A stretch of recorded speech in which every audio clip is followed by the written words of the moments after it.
Alright. We back again. Now we're gonna do an unboxing. Oh. Yeah, put that over there. Plug that in over there. Yeah. Yeah. No. Yes. I said no. Too bad. Me no listen. Look, woman. Me no listen. You'll listen to me. Me no listen. No, I got a Jar Jar Binks. Look. Misa going to hurt you. Against the greatest military genius of the age, Napoleon. I'm gonna paint him red with the stripes. Just like bad Jar Jar Binks. I'm gonna paint him red with the stripes. Yeah. Yeah, I got black felt. I could do that. Stop giving me ideas, dang it. Huh? Why, are they going somewhere else? Do they have another order? Oh. Park in the front, park in the back, park in the front, park in the back. He just keeps going back and forth. French emperor. That July, His hips do a twisty twist. redcoats set sail for the Chesapeake Bay Twisty twist. to launch the first invasion Twist it. of the United Off States. it. American troops who have been fighting the mostly poorly trained and poorly equipped militias for almost for moving the pelvis.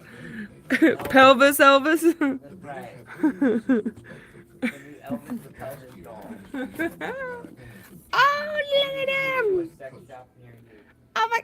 Really? the offensive of the man for whom America Hello, Paxton. Vice Admiral Alexander So I think this one's like a Gila monster kind of thing, but small, very small, or like a skate. What are these? Oh, I forget what the name is. Gila monster might be right. It's similar to it, but small. Like a Obviously. lizard. Like a what? Beaded. A beaded lizard? Yeah. It's Huh. Guess what? He's cute though. I like him. What? Is it here? It's here. He's here. It's time. And I got another bat. Because you can never have too many bats. and his personal obsession. Never. You have enough bats. Shh. You can never have too many bats. Ta-da. Whoa, whoa. What's up? Look, I'm live streaming again. Don't you feel blessed? Oh my. Carried out Cochrane's orders with Woohoo. And I got General Grievous with a exploding body. General Grievous. Oh, hello, bat. I'm gonna move the bat down now. He's in the way. Okay. General Grievous with exploding body. Ta-da! This one was from Lily, the Merry Toy Collector on Instagram. She does where she sells toys ever so often. I got those from her. You have far too many bats. They have infested your belfry. American military presence is They not have what? They infested your belfry. They have invested in my belfry. Alright, now we got the sweatshirt I won in the giveaway on Instagram. Is that yours? I don't know, is it? Let me taste it. Hey. Let me taste it. What you saying? A, B.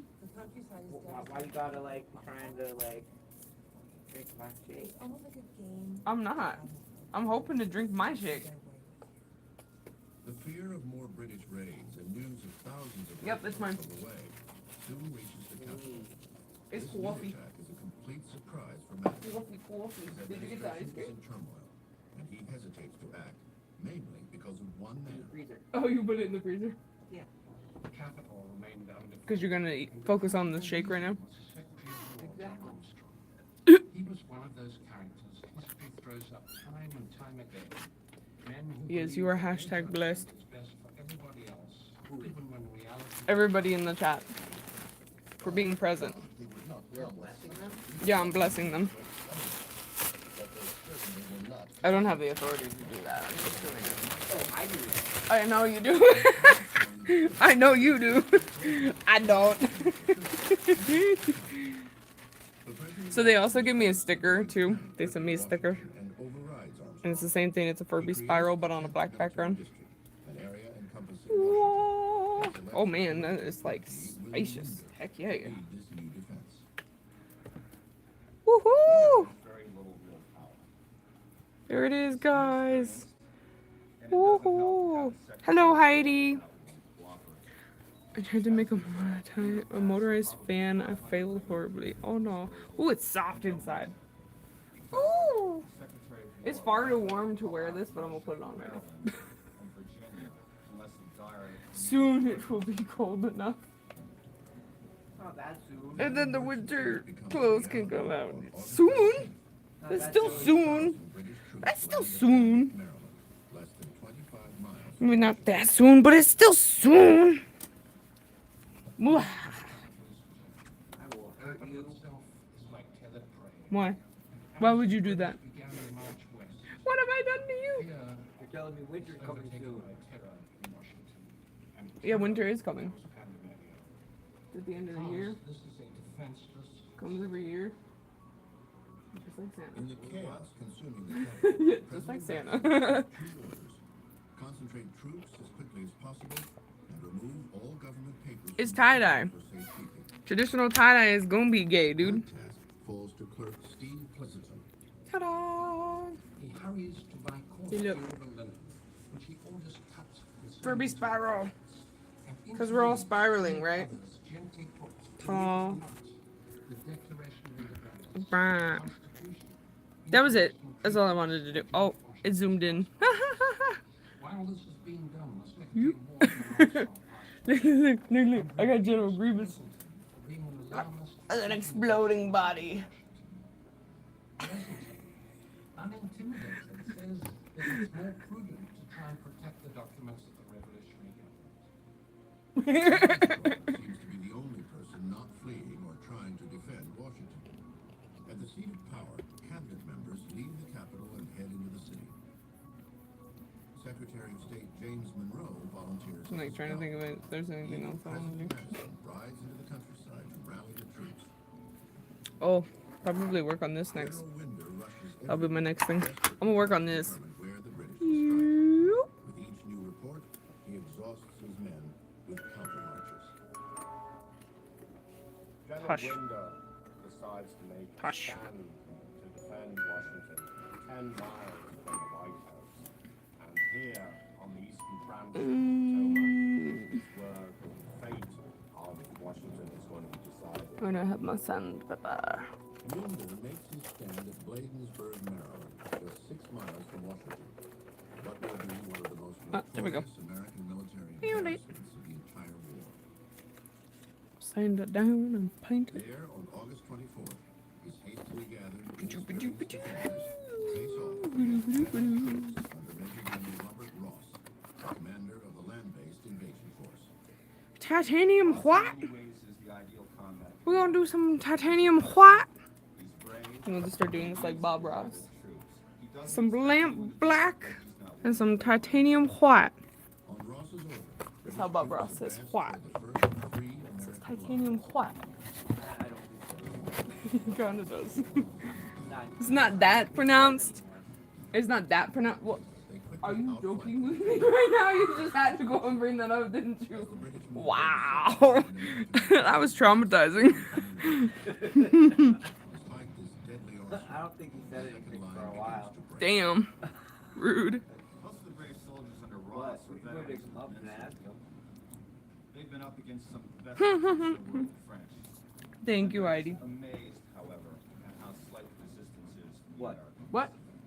They expected more from What'd you say? Yankee Doodle. I said we could go dig him up and ask him. Oh, Jesus. I don't think he's gonna answer, though. Well, then we'll have our General answer. Winder orders the He doesn't say it British anymore. panic-stricken race back to Washington. They run so fast. I was talking to the other person in the room. Oh, guys, look. I also got a fushigi. Pretty black and one of the defenders on that third line Oh. recalls the last moments of what will go down in history as the Bladensburg I'm gonna sit races. here and play with my ball. Just one. If the militia regiments could have been brought to charge the British, And yet, you don't seem disturbed by that because, you got to be really disturbed if they were playing with their ball. Just They one. were just like, It's just well, I only one. got one and it's big. Now nothing Weird. stands in the way of the advance toward Washington as He said, "Why'd you steal my ball? My children gone." Seeks to remove himself. One. The big one, too. Mhm. George Just Bush one big ball. on 9/11. He's trying to find a place where he can. I was like, "Ooh, it's gonna roll off." No, it didn't. What's happening. Okay, I also got a light up There's slug. not going to be more trouble in Washington, and if there is, he wants to be somewhere else. Voila. Oh, he's dirty. He needs to be cleaned. The flourishing capital is becoming a ghost town. as He's government dirty. flee the city. Battered American troops staggering back into Washington. I don't know about the with no cool cat, so I got information the cool the cat. whereabouts. Within hours, the British invasion force will enter Washington. As the capital descends, This lady bought chaos some squishy balls from members of his Goodwill that were like cabinet this. unaccounted for. And I was like, One "Oh, woman there's these was cat given the ones last at defense of the Walmart." seat of power. I don't think they have them anymore though. I didn't see them last time I was in there. It was just the regular needles, not the cat ones anymore. August 24th, 1814, would go down as one of the blackest days. Thanks in for ice American cream. It's history. yummy. It began with a humiliating It's defeat so at yummy. Regensburg, Maryland, and ended with the destruction of the nation's capital.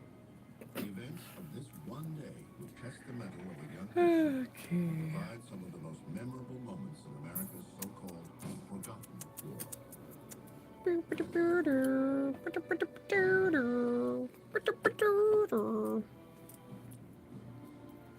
Yeah, I guess I'll use this one. While the British overrun American forces and advance on Washington, just 6 miles away, one woman remains firmly entrenched in the White House. The First Lady, Dolly Madison. Dolly Madison is my Oh, I need a favorite cup for character in painting. American history. And the reason is, this woman is not only courageous and heroic. I guess I could use the Care Bears one. I need to like find one specifically for painting. Huh? The most beloved woman a good ever to name. occupy the Who? White House. Dolly Madison. Admired and respected Yeah. by the rich. Just a good name, like. Absolutely beloved by the poor. Dolly and James Madison make up one of the oddest couples in Washington. While the president was That one's a bookish and glossy. introverted, she was the life of the I party. don't really want it She liked to glossy. give snuff Where's the like matte cards one? and scoop ice Oh, it cream, might be in there. all while modeling It might be in the box. But don't think of her Gee. as someone who is superficial. People think of her as someone that they respect. They understand that she has the ability to bring out the best in her husband. She makes the president more approachable. She helps bring factions together within the Republican Party. She's a very astute and very charming First Lady. But within hours, the British would be at the doorstep of the house she had transformed into the center of Washington society. She receives word from her husband, who's out It's probably on the rallying TV. That's probably what you troops. heard. Yes, I remember. As the desperate minutes dwindle, Dolly Madison heads for a national treasure. Alrighty This then. is a woman who risked of her life while the British are advancing on Washington, and the main guards have fled from around the White House. This lady decides to save George Washington. That must be the one I'm using for brown. Painted I don't by have a Furby different brown in there? for the single reason that it has to be protected and saved for future generations. Oh, that's Which green. one of us, male or female today, would risk our lives for a painting? And she Pretty did. ballsy right there. What?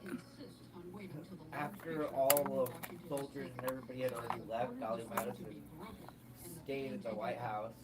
Oh, that one's more brown. What? Fine. Because she wanted to stage First the Lady is portrait among the of last to George evacuate the city. Washington for She future finally generations. boards a carriage. Wow. searching for her husband. Yeah, nobody would be doing that today. British forces They'd be led like, by screw you guys, bye. Oh, oh. It was never Monster down. that an army of Go back up there. 4,000 men could march with little or no difficulty, take and have at its mercy the I'm gonna have a zoo on my dashboard. In retaliation No. for burning the Canadian Yes. Parliament in York the previous April, British troops You have prepared enough to set stuff on fire your to dashboard. Washington's government. I gotta take out the bug guts that Redcoats the under crab and lobster guts all over the one side. They staged a mock Then there's room. demonstration and vote unanimously for the bill. One resident Starting dodges the to fire become, from her rooftop. It's a zoo. I said that. Production. Oh, but it's a zoo. drawing room was ever as brilliantly lit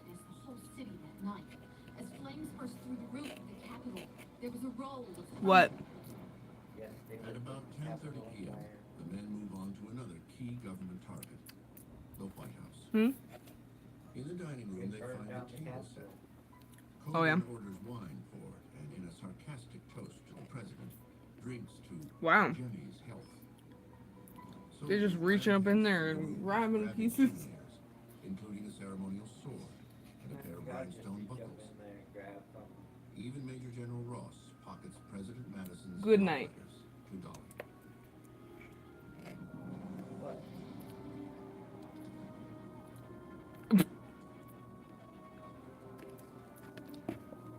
Did you what me? You know what? Outside the mansion, the You redcoats know what. pitch their torches through the windows Huh? and belfry the White What? House in flames. What'd you say? Nothing. No, you said something. I did not. That was not nothing. I would never say anything. Yeah, you would. Never. Yeah, you would, and then you'd be like, "What? No, I didn't say anything." Exactly. That's exactly what you would do. So it never happened. No, it happened. I heard it, but I didn't hear what it was. You want to go ahead and repeat that? What? Every American I said, heart be a is good bursting girl. with shame and indignation at the catastrophe, recalls George Douglas, a militia private. Perhaps no one feels the emotions more deeply than President Madison, who watches the fires from horseback in Virginia. There's no sign of panic. There was intense concern about making sure the government didn't fold up, and he felt a collective responsibility. At that stage, Madison was thinking, where would he find Dolly? Where would the rest of the government be? How could he reconvene them to show that the government could still function and still exist? And Oh, wait. Oh, wait a minute. Wait a minute. The next morning, August 25th, the British set the Library of Congress and the Navy on fire as storm clouds threatened overhead.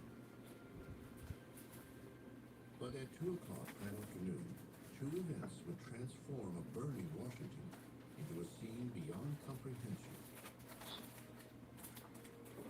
With little warning, one of the most powerful hurricanes in its history hits Washington. Lightning splits clouds open as gale force winds tear through the city. Out of nowhere comes this uncanny storm, which not only dumps a tremendous torrential downpour, but it rages against this British colony. I do, but it's One in the redneck car. recalls the fury of this perfect storm. Gotta go to the car, make a trip to the car, which means I'm gonna smoke a cigarette. When I make a trip to the car. Yeah! I got a sign for that. You wanna see it? Look, I got a sign for that. Smoke for a second time. See, look, I got a sign for that. What has started Ba-bam. as a blessing is about to become a catastrophic event of epic Oh, stop it. proportions. As the hurricane wreaks destruction throughout the burning city, a tornado suddenly appears from the sky and shears through the center of the capital. Yeah, I'm gonna smoke a cigarette. Because I'm an adult. Storm rages through Washington, dousing most of the flames that have turned the capital that's into why. an inferno. It pretty much is. We now know a tornado actually touches down. That's the reason I started smoking anyway. Hand of I continue now, but because it's an addiction. You started because you were an adult? Mm-hmm. Finally. Yeah. And I went, I can make adult decisions. And then I started smoking When the cigarettes. storm clears out the next day, so do the British. The And then I was like, invasion man, I'm forces so defended stressed the out. Parliament, a I battered continued and smoking bewildered cigarettes. Union. Meanwhile, the President and First Lady finally reunite at a roadside tavern. So I'm gonna They take this return out to before it goes Washington on August 27th and view the devastation. I In was just sweating just in the 24 dress. hours, the capital that had taken 10 years to build Hold on, I gotta had check been the laundry. reduced to a charred wasteland.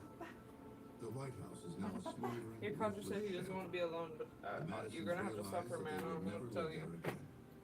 Dolly's depression Your buddy's turns to not there. bitterness. The president condemns the British as damned rascals. Those damn rascals. Look, Madison there's your buddy. suppresses his anger by riding through the streets of the charred city. Our Of course, smoking is very bad. Who cares though? Everything is. The troops and encouraging the citizens not to despair. Number one cause of death. In some ways, the war was Birth. the making of Madison. Birth. Birth is the number one cause of death. But with the burning of Washington, Too late. he's connecting to people in a very heartfelt way. He cares about them. He gets a sense that his constituency actually responds to him as a person. And that's the first time. It was pretty full. Too late. Madison had just gone through a Smoking for trial like to 4 rival years. Too their late. own. 5 years. He had never been in good health. Almost But 6 now years. He had just spent 4 days on horseback with little or no sleep, rallying troops and doing what he could to defend his country. Some Washington citizens urged the president to relocate the capital to Philadelphia, but he refuses. Instead, Congress meets in a hotel while the president calls a cabinet meeting in the post office, the only government building spared. Madison confronts his Secretary of War, John Armstrong, who many blame for leaving Washington vulnerable to attack. Armstrong resigns. Madison replaces him with Secretary of State And I'm James still waiting for Monroe. Marina to come pick up those Furbies. Yet Secretary Armstrong was prophetic on one point. He had insisted that the British would strike Baltimore. But word of Washington's devastation has already reached the city, and there the Americans would be ready and waiting.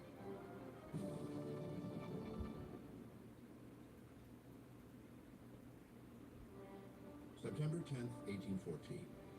Just 2 weeks earlier, Washington was decimated, its army virtually non-existent. The destruction of Washington has spread fear over the Chesapeake Bay, especially in Baltimore, a city the London Times calls a nest of pirates. And it's from here that the privateers, those little sailing ships, have gone out to seize British ships so that the captains and the crew can get the prize money. And that's why this city is deliberately targeted by the British.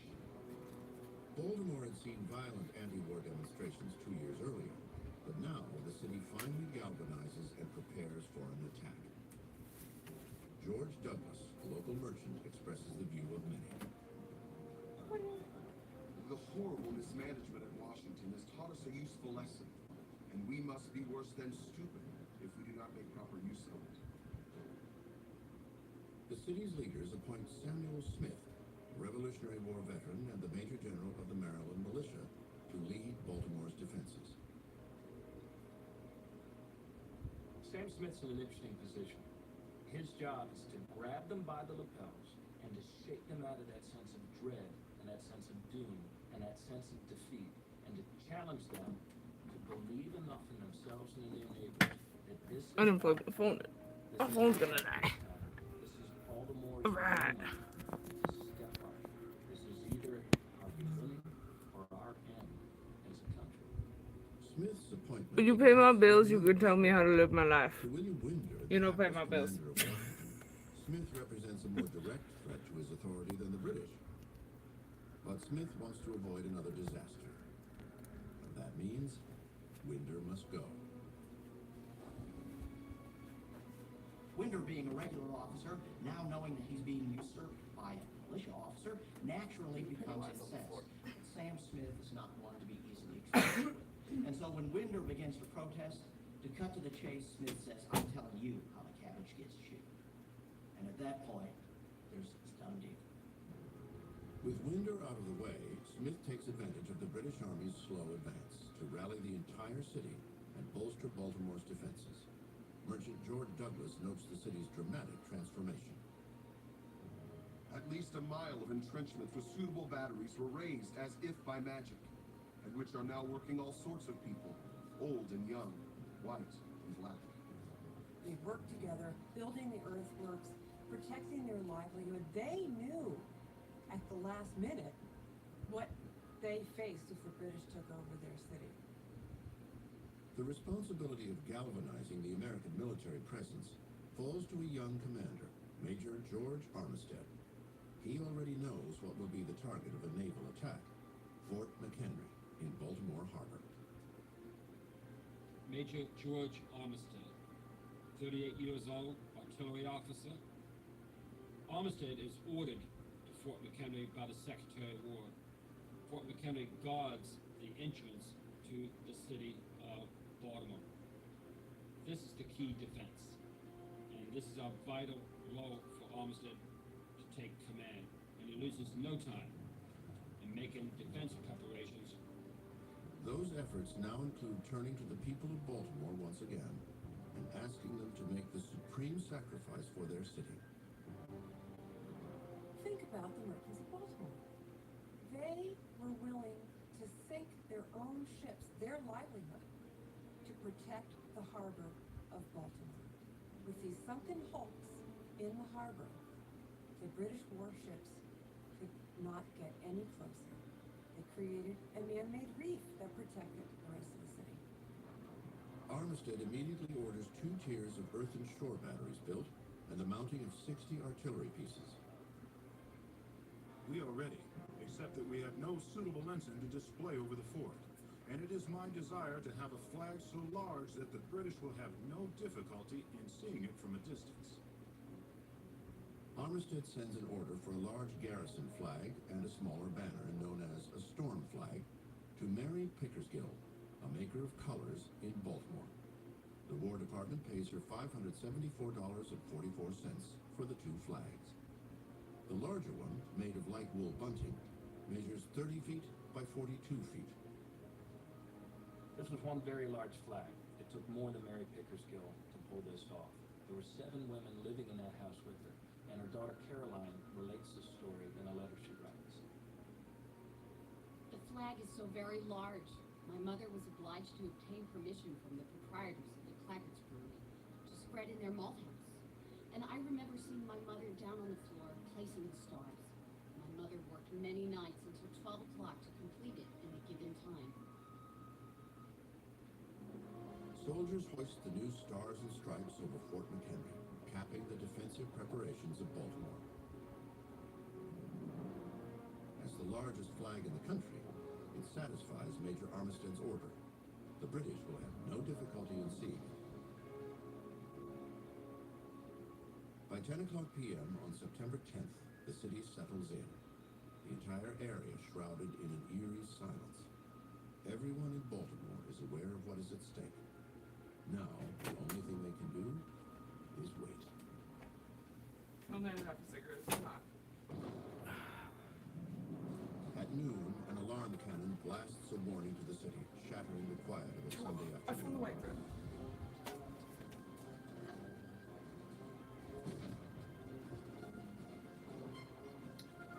Lookouts have sighted the British fleet off North Point. Some citizens respond in panic. Others rush to defend the city. Computer cable. The attack on Baltimore calls for a combined land and sea Who'd you want assault. those? By 7 a.m. the next morning, as They're hot. Go ahead, take them. Yeah, right. They're hot. Go ahead, have them. Oh, they Here, would go somewhere. here. They would go somewhere down in there. In there, in the cubbies? Or in that box under all your stuff. Well, that's not happening right now. Hey, you asked. I know, but that's not happening right now, sir. I know, but I just told you it's not happening right now, sir. So again, It could. no, it can't. It could. No, it can't. No, it could. No, it can't. Canteen was absolutely draining to the soldiers. A number of them died by the side of the road. Undaunted, British Commander Major General Robert Ross, flushed from his overwhelming victory at Bladensburg and the burning of Washington, presses on. When informed that militia make up the majority of American troops, he declares, "I don't care if it rains militia." This time, Ross will face off against American General John Stricker, a leader with a very different attitude than his colleagues in Washington. Stricker is determined that this time the militia won't run like sheep chased by dogs as they had outside the Capitol. Outnumbered, outgunned, and knowing that they are now facing the best army in the world, Stricker instead gives his men a different order. Attack. The militia are not prone to stand a bayonet attack in the daylight. daylight, let alone in the dark. So Stricker realizes he must act. He sends an expedition forward, a rifle, cavalry.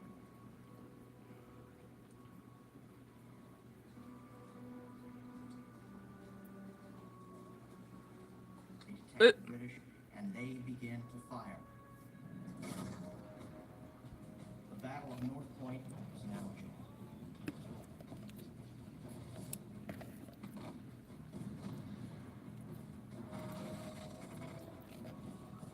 Oh, we're gonna do a YouTube giveaway soon. I haven't started it yet, though. I have to As the fire intensifies, General Ross rides write it all across out the situation. and then post it. He turns to rally the light infantry. One British lieutenant recalls. But it's gonna be for what Cake, happens the next. 2005 Red Velvet Furby. He had scarcely entered the wood when an American rifleman singled him out. He fired the ball true to its mark. That's the one that won the vote.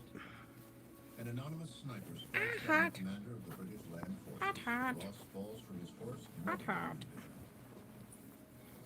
Drip the apron over my lap. British fire fells the American rifleman. Okay. So, get any paint on my dress. Growing weaker, Ross But yeah, it'll be on YouTube in like the community tab command to Colonel Arthur Brooke, then died. when I get to it News of Ross's death quickly spreads through the ranks. soon. Midshipman Robert Barrett expresses the shock shared by many in the Alright. British invasion force. Go ahead, pull yours out to make this easier. The lamented Major General Robert Ross was regarded by all ranks as a chivalrous hero whose humanity and bravery were equally conspicuous, and that his memory will never die in the regiments he so often I'm gonna leave led this to victory. the gold since it's got that detail on it, and then the rest I'm gonna paint black. With one shot, he would never know how So I'm just sanding it down now the war at so that I can have the paint grip it. Tragic death of Ross affected the British Army in a very significant way. He was a known quantity. They knew what they could expect from him, and they trusted him. The British Army at this stage were in something of a quandary. For the British, Major General Ross's death means more than just losing a leader. What was once an See if I can get most of that sticker residue just to come first off. chink in his armor. Imagine if Eisenhower had been shot the day before Peter. That's what happened. Ross was shot by a sniper, and the organization went into shambles. Men who really loved that general weren't so quick to turn to his replacement for leadership. Had he lived, Ross might have emerged as the battle's most well-known figure.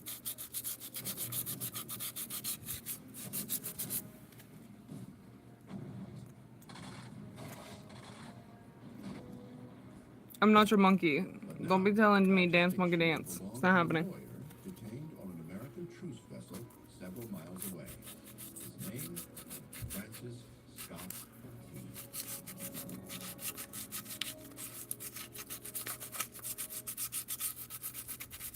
Oh, yeah. I want to listen to music. The British invasion force continues its combined naval and land attack on Baltimore. Oh, there's the other one. Their battle plan suffers a significant early blow when a bullet from an American sniper kills General Robert Ross. The loss of their commander has sent shockwaves through the British Army. Ross is There we go. temporarily replaced by Colonel Arthur Brooke, an able but cautious leader. The British quickly realize that this will be a very different battle than the one just a few weeks earlier. Brooke is in a quandary. He's against a much stronger American position than at Bladensburg. Stricker knows his business. Stricker anticipates Brooke's moves. He seems to read him like a book. As a result, every time the British columns move against the American position, Stricker dispatches troops in reserve Oh, nice. to flesh out and harden up that defense. To breach Stricker's defense, Brooke orders an artillery barrage. Bursts of projectiles and concrete rockets cause Dang. confusion in the American ranks. Through clouds of musket smoke, British Lieutenant George Gleed remembers the fall. There's an $18 2023 Furby if anybody wants it on Mercari. I'm just looking through my save searches right now. Look at this one. That it was only when a passing breeze swept away the cloud for a moment that either Ho ho ho ho. Ho ho ho ho. That one's $300 for the two. That's a lot. And international shipping, so it must be from Japan, because Mercari started allowing Japan sellers to sell and ship the $20 purple. $25 witch. Meanwhile, in the harbor, There's ones that are like friggin' Korean Furbies? It looks Korean. I mean, oh, it's Japan. Mercari Japan. Whoa, hello. It just clicked and suddenly started moving. Alrighty. From the number of barges and the Oh, look at this one. I have no doubt but that in a Oh, that one's cute. Where are they? On Mercari. But I don't think you can do. Oh, you mean mine? The ones that I have? Oh, yes, $18. That's why I was like, they're very cheap now, considering.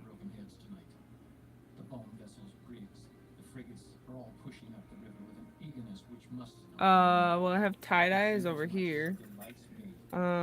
There's two purples and a coral underneath me.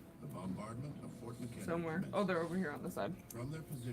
But I got the tie-dye with the carrier and socks right now. I got the carrier from Deja Vert Furby on Instagram. And the socks from her. So now she's got socks on her feeties.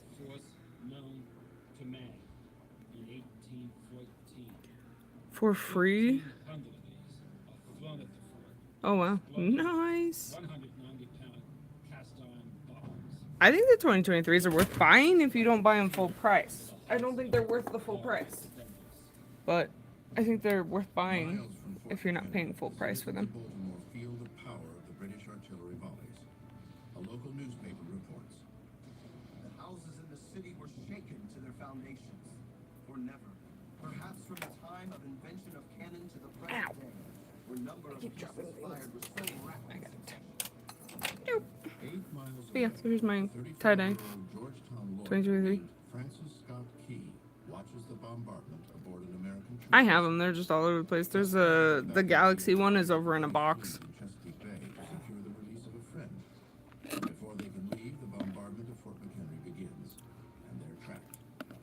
Key now finds himself in the middle of the storm. And she's so cute in her little carrier. He is amazed and appalled by the bombardment that's going on. The absolute foundation. Yeah, and they even made like holes in the sides for the ears to go through. So it's a very nice carrier. I love it. So now the Furby can go everywhere. But I like the Galaxy Furby better, honestly. I really want the Cotton Candy Furby. I don't know how Silvolf already got one. People said that they're not even released yet, supposedly. So I don't know. But she already has one. She uploaded a video. So I don't know if she's in another country and got it early. Or she bought it from another country early. At about 2 p.m., a mortar shell arcs over the wall, killing a gun commander and wounding several. Oh, right. Private Isaac Monroe. I can go ahead and paint that. I need something to set it on, though. A bomb bursting over our heads. A piece the size of a dollar, 2 inches thick, cuts through his body. Moments later, a bomb Oh, let's use the bag that t-shirt, the sweatshirt came in. Put it on top of there. over That'll work. $250,000 pounds of powder and fuel. This is the main powder magazine for the defense of Baltimore itself. If this goes, the entire fort goes. We're gonna get our lamp black The city may very and well put it in the pallet. But miraculously, the shell fails to ignite, saving Fort McHenry from utter destruction.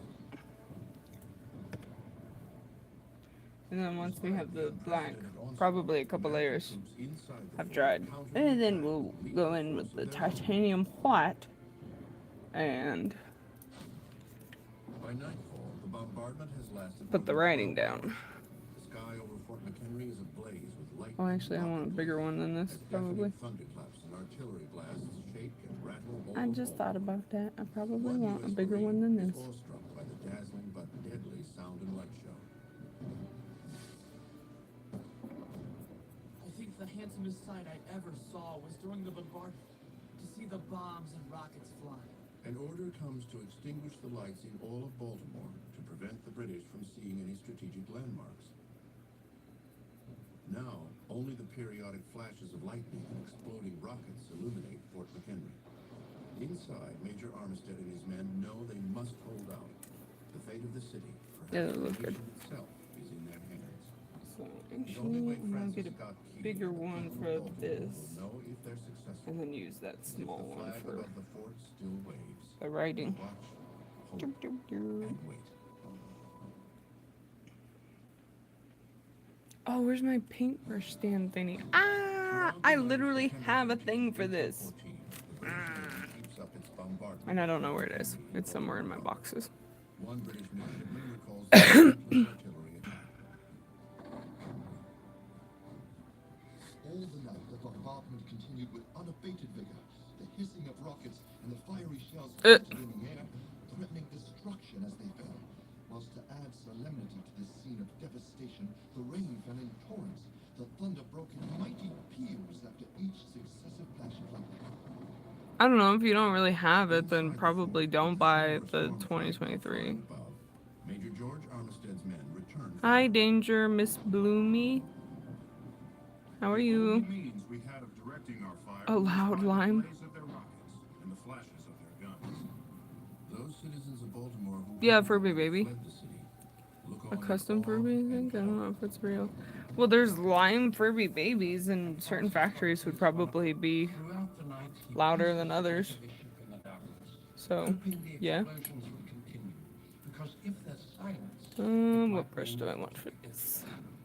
While the Royal Navy shells It's the too fort, thin. Colonel Arthur Brooke, commander of the British Land Force, prepares a Oh, there it final is. I attempt found on the paint. Armistead's Ah, I found it. I found it. This is the stand I have to hold To my aid Brooke, paintbrushes. Vice Admiral Cochrane orders Aha. a diversionary attack against the western slope Found of Fort McHenry with a flotilla of 20 barges armed with artillery. But the Americans don't fall for the ploy. Instead, the American artillery pounds away at the diversionary force. In the pre-dawn darkness of September 14th, Brooke makes a momentous decision. He orders a retreat back to the ships. No, no, no, don't want those, don't want those. 4:30 in the morning. The American gun batteries here at Fort McHenry far south. I will use it. The bump over continues until 7:30 that morning by the British Royal Navy. And after 25 hours of intense bombardment, silence covers the waters of the Tapsco River. So when you sand it down, like the surface was really like slick and shiny, but then you sand it down. Bombing of Fort McHenry. The nighttime flotilla operation had failed. All the while, And then the ragged, paint grip's a rain-soaked lot storm better. flag still waves defiantly over the fort's ramparts. Cochrane understands that to continue fighting is futile.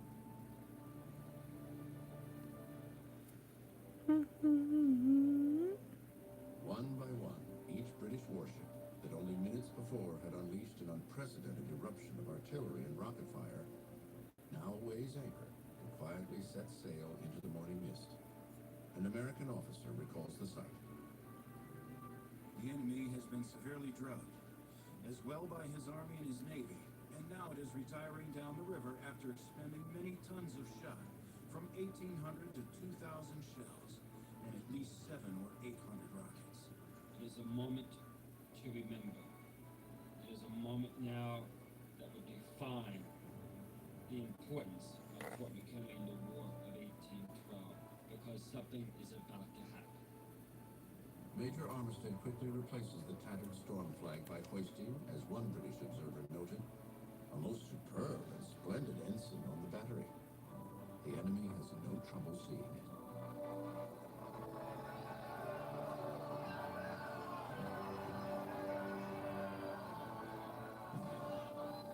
But gradually, the morning mists began to clear, and once more Key makes out the stars and stripes still flying above Fort McHenry. Never before has he looked with such reverence upon the symbol of his country. Francis Scott Key, a reluctant patriot himself, a person who was not terribly political and somebody who was against the war itself, finds himself an eyewitness to this moment in American history. I saw the flag of my country waving over a city, the strength and the pride of my native state. And does not such a country, and such defenders of their country, deserve a song? Key takes out a letter from his pocket and jots down a few verses. Oh, say can you see, by the dawn's early light. The British released Key later that morning. He returns to Baltimore and continues to work on his poem. What so proudly we hailed at the twilight's last gleam. Nice. A few days after the bombardment, Looking good. Key's poem, Defense Look very good.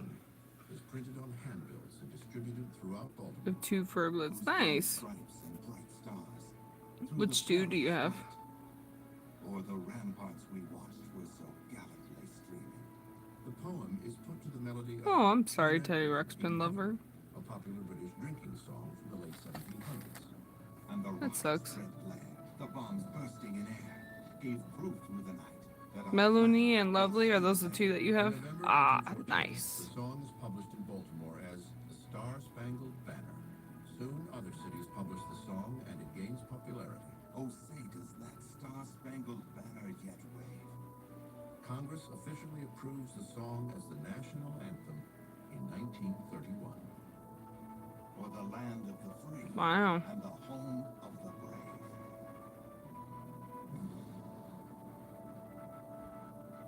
The night of September 14th, I don't think that there's... fireworks again. I think that explode the that people light can up the talk sky about it in as long as Baltimore. they kind of like say that they're going to be talking about that kind of stuff. Because obviously some people have issues with. Fireworks. But- The best letter that was written at the time came from a lady in Philadelphia who wrote to her father. You almost have all 6. Nice. Good job on the paint. Thank you. Looks good. I think it's going to be much cooler with the black. Baltimore is saved. There were fears, she wrote in another letter, that the Americans might have to swear allegiance to the British. Oh, wow. That's how high the stakes were to some people. That would be freaky. But an entire ocean away from Baltimore, a major development. I hope I don't have to takes have place any more in the surgeries. That course was of the like war. plenty for me. British and American representatives I had a few engaged in surgeries. I'm talks good. in Ghent, No more, Belgium. please. The first efforts to negotiate happened in the middle of 1813 when the Russians agreed to mediate a settlement between Britain and the United States. That didn't amount to anything. Madison had the commissioners stay in Europe and try to work on peace some other way. Both sides want to negotiate from positions of strength. To counter the growing American momentum, British Vice Admiral Cochrane plans an assault on New Orleans, the gateway to the North American interior. I will probably switch this over to Tank soon. I've been watching Tanked. I'm like, South and west. But one man stands in their way. His name is Andrew Jackson.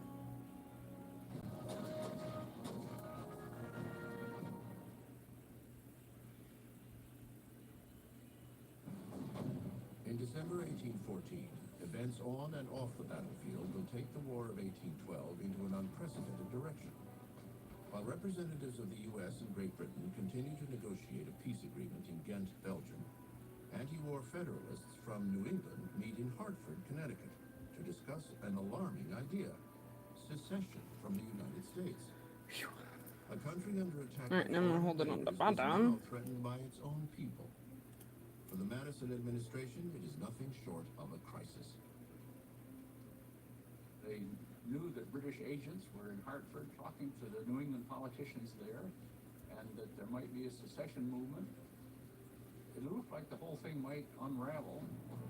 With political developments at a critical stage, the British target New Orleans, where a decisive victory could threaten the unity and independence of the United States. But standing in their way is Andrew Jackson, a 47-year-old Tennessean whose indomitable will, battle-hardened guts, and fiery temperament earns him the legendary nickname Old Hickory. Old Hickory. Andrew Jackson I will is probably tenacious do another individual. coat on here, He's fought duels. just When to he make takes sure that I command got all of army, it covered. lodged between his lung and his heart is a bullet. He's racked by dysentery, and yet that indomitable will pervades. And Jackson is a man to be reckoned with. Few cross Andrew Jackson, and those that do rarely walk away. As commander of the U.S. 7th Military District, Major General Jackson must oversee the defense of New Orleans. The pending fight will be more than just a military assignment. It's a chance to exorcise a deep hatred dating back to his youth when he was taken prisoner by the Redcoats during the Revolution. Boy. Some say it comes from the scar on his face inflicted by a British officer with his saber when Jackson refused to clean his boots, but it's deeper than that. Both his brothers and his mother had died of disease, the result of the brothers' captivity in Great Britain's hands. As Jackson's hate for the British grows, he begins looking for payback. And the War of 1812 offers the opportunity for that payback. Jackson expressed this feeling Alright, first coat done. at the beginning of the war. I owe to Britain a debt of retaliatory vengeance. Should our forces meet, I trust I shall pay the debt. But Jackson's thirst for revenge was about to clash with an unexpected adversary, the President of the United States, James Madison. Think of these two men, Jackson Nice. and Madison. Pretty good. Physically, they're so different. Jackson's really tall and Ha ha. dynamic and vigorous military leader, and you've got Madison, who's brilliant, formally schooled, very erudite. Alrighty. It couldn't be more different in the way Okay, they first work coat on. with other people and just the way they look. Earlier that year, Madison had opposed Jackson's promotion to general, which was done without his consent. But despite Madison's personal dislike of the renegade, Jackson is the only man who can save New Orleans. Jackson arrives in the city on December 1st, 1840. I'm sorry, Teddy Ruxpin lover. That's a bummer. To drive their enemies into the sea. It's not fun to be in the hospital, that's for sure. He acts immediately to organize the city's defenses. At once all was bustle at New Orleans, wrote one resident. Jackson was untiringly active. Following his lead, New Orleanians of every ethnic background and social class unite to prepare for the defense of their city. Even men from as far away as Kentucky poured into the area, ready to fight. While New Orleans nice. whistles before battle, Jackson recruits an army, illustrating the magnetic power of his charisma. Andrew Jackson is one of the most The only Furby I dynamic have in my reach right now is this in one. the entire history of the country. And I don't own any. By sheer force of personality They're all the and shops. galvanized. Because I couldn't afford to have this kind of hobby, honestly. I've got enough expensive hobbies as it is. But yeah, I have this one. This is a 2023 tie-dye Furby. And it's got a carrier and little sockies. And they were made by Deja Vert on Instagram. Yeah. Frontiersmen, volunteers, French-speaking Creoles, Indians, pirates, a truly diverse and almost motley accumulation of men. You have America's Mm. in all of its colors and languages. If you will become a man, would they have the discipline to stand and not retreat, not Can't run, eat. Oh no. obey the commands of the giver? Jackson That's a will soon bummer. find out the answer. His ragtag army of nearly 4,000, mostly British, doesn't appear to stand a chance Alright. against the 10,000 British troops Delicious. headed their way. Okay, this should be dry enough. We can work on the next coat.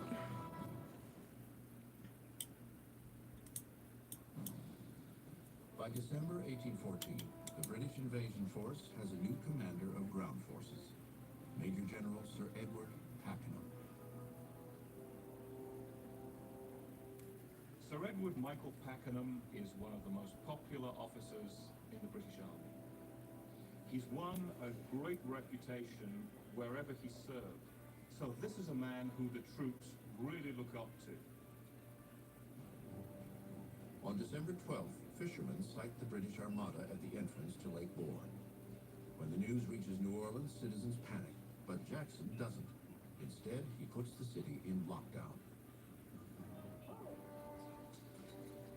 Establishing some kind of order so that a resistance could be established against an invader necessitated, in his mind, the declaration of martial law.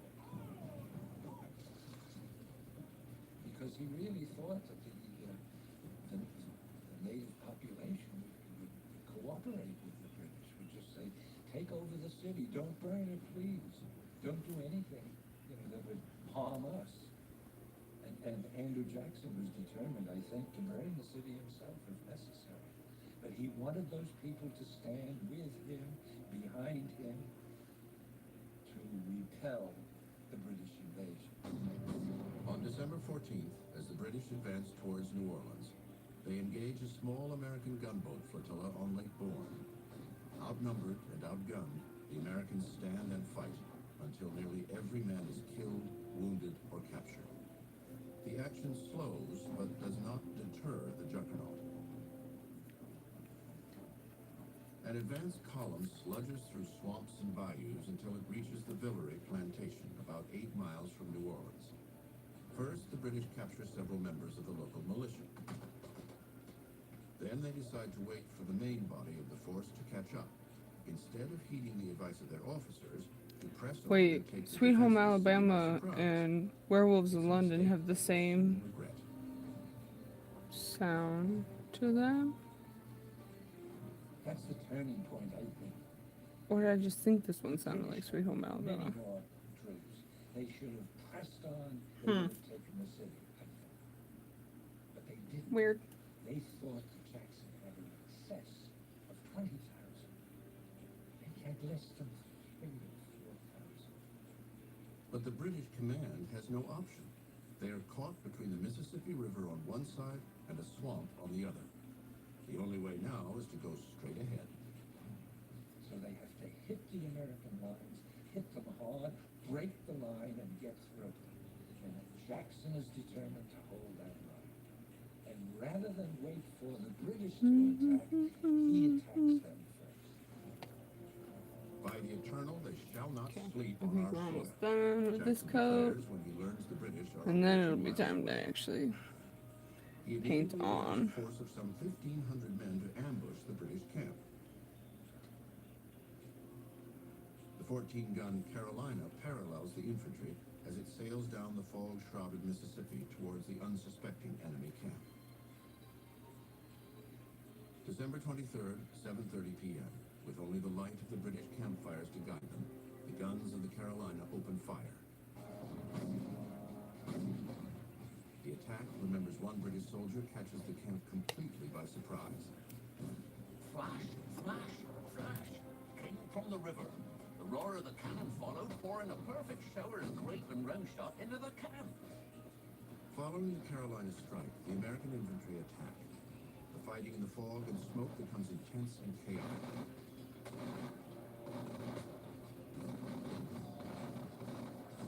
Soldiers Okay, because then it uses the guitar riff from Sweet Home Alabama. But it sounds just like the Werewolves of London. Woo! Like, really? They have the same freaking sound to them. Okay, I think I got it all pretty much. Go over the spot here. Make sure that's all good. I think that's it. Less than 24 hours later, and 6,000 miles away, the British and the Americans come together, not on the battlefield at New Orleans, but at the peace table at Ghent. The Treaty of Peace is signed in Belgium on Christmas Eve, 1814. But it takes 4 to 6 weeks for word to cross the Atlantic in those days. Too late for Sweet. armies squaring off at New Orleans. While peace is at hand, both sides prepare for what will be the bloodiest battle of the war. Andrew Jackson organizes his force in a ditch just 5 miles from the city. Here we shall plant our stakes, he assures his men, and not abandon them until we drive what is these it? It's a red-coat 1998 rascals into the river Witch's or the Cat swamp. Talking Furby? Right? 1998 Witch's Cat Talking Furby, this one? Trenched in mud are stretched over a mile from the Mississippi I took out his River on the speaker west because he doesn't to work. the easternmost rampart in the swampy woodlands. And he won't spin with his speaker in Meanwhile, it. the British advance toward the city quickly becomes a So his quagmire. speaker was thrown into the parts pile. They push up from Lake Bourne, and they're using their small boats to push boats I gotta to catch up on the barges. chat here real Part of the British quick. Army on piecemeal fashion. Chattermax, Bluey, are we talking about Bluey? I love Bluey. There aren't enough boats. They're exhausted. It's been a long, hard campaign. Morale's dropping. As the fog lifts on New Year's Day, 1850, the British guns open fire, taking the Oh, that sucks. solid shot, exploding mortar shells, and congreve rockets can be heard throughout New Orleans. Old Hickory calms his anxious men. Don't mind those rockets. They are mere toys to amuse children. The American gunners immediately return fire, and artillery rumbles for the next 3 I want to hours. go to sleep. Me The too, hastily Amir. assembled gun Go to sleep. infantry cannot protect the British. One by one, their artillery Power nap. pieces fall silent, some nearly out of ammunition. A British soldier expresses his dismay. Yeah, Chattermax is basically. Artillery attack, upon which so much reliance had been placed, was found to be of no avail. Although the artillery attack has failed, General Pakenham believes he can still smash Jackson's line if he uses his most powerful tactic, a full-out charge on the city.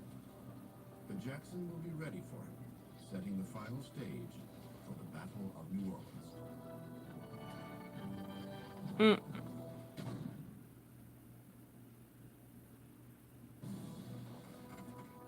On January 7th, 1815, after weeks of holding off the British invaders, Andrew Jackson's ragtag army of 4,000 men lie in wait. It's probably gonna be that. At any moment, the inevitable attack will begin.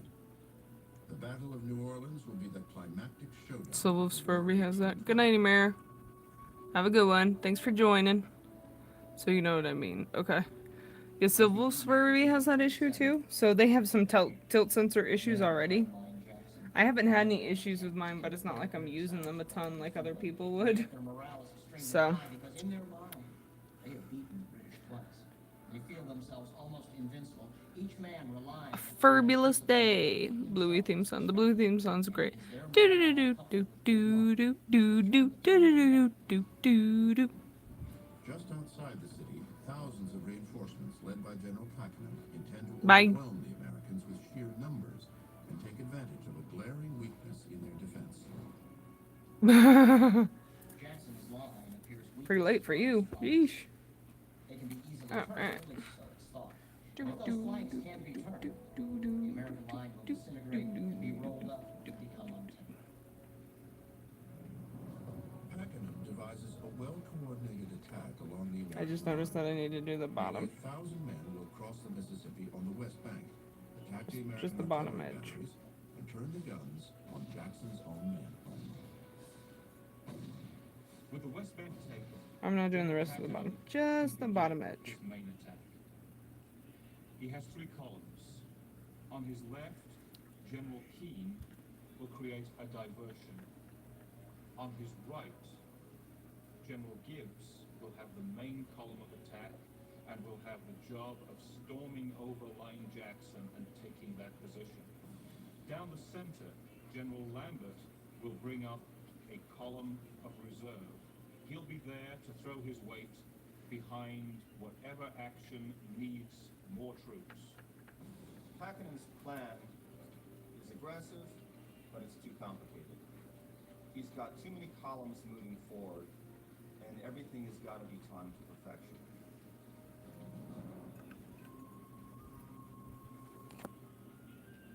In the pre-dawn mist of January 8, 1815, the British begin their advance. From the start, problems plague Pakenham's troops. The muddy riverbanks slow the launching of the attack force. Once in the water, the swift current sends some boats too far downstream before they can reach the west bank. By the time they Might make have it to across dip the in river, the it will water. be too late to affect the battle. Elsewhere, the 44th Regiment, part of the main assault force, blunders. The primary assault column is on the march, and the regiment that's supposed to carry the scaling ladders have forgotten it. They left them behind, When they go back to get them, the column's already on the move. At sunrise, the mist There we go. clears, exposing the oncoming British force. Better. Rocket fire lighting their way. Jackson calls to his men. They are near enough now, gentlemen. You may fire when ready. A Kentucky rifleman remembers how his fellow defenders I got a responded to Old Hickory's orders. peaceful, easy feeling. I know you won't let me down. 'Cause I'm already standing on the ground. And some thousands of small arms joined in and made the ground shake There we go. under our feet. Boom. Hello. As soon as the firing began, Captain Patterson came running along. He shouted, "Shoot low, boys! Shoot low! Break 'em!" These Americans, instead of fleeing, stood there and decimated the British line. One cannon blast, they said, knocked out 100 British soldiers. Alright, there we go. Woohoo! So we're good with that one. I had like basically the perfect amount. I'm EP. I'm gonna go to sleep. I'm EP. Okay. Have a good night. Roaring hell. It's just uploading. Okay. Cool. I'll check it out when I'm done with stream. Coral came with a beaten up box. He came with a tilt sensor issue. Oh. So probably because it was so damaged in shipping or something it happened. They pause to return fire. Sent the link. Okay, yeah, I'll check that out when I'm done with the stream. Fatal mistake witnessed by a But they're probably right that it's the tilt sensor issue if you keep having it change colors constantly. American line from the Whoop, that might have been a little too much. That's the line that runs the greatest. Just a little. That's a little too much. Gibbs' column Put that one back. Soldiers scramble into the ditch in front of the American line. But without extra ladders, they cannot scale the rampart and become easy targets for Americans pouring fire directly into the column. Panic breaks out and erupts into widespread chaos. Gibbs rides forward to rally his wavering men, but gets caught in the deadly fire and falls from his horse, mortally wounded. Soon after, General Keane also goes down. As the British command begins to crumble, Jackson exudes a calm confidence, observing the battle near the center of the American line. But while the center and the left hold strong, the right remains vulnerable. Colonel Robert Brady managed to storm the rampart.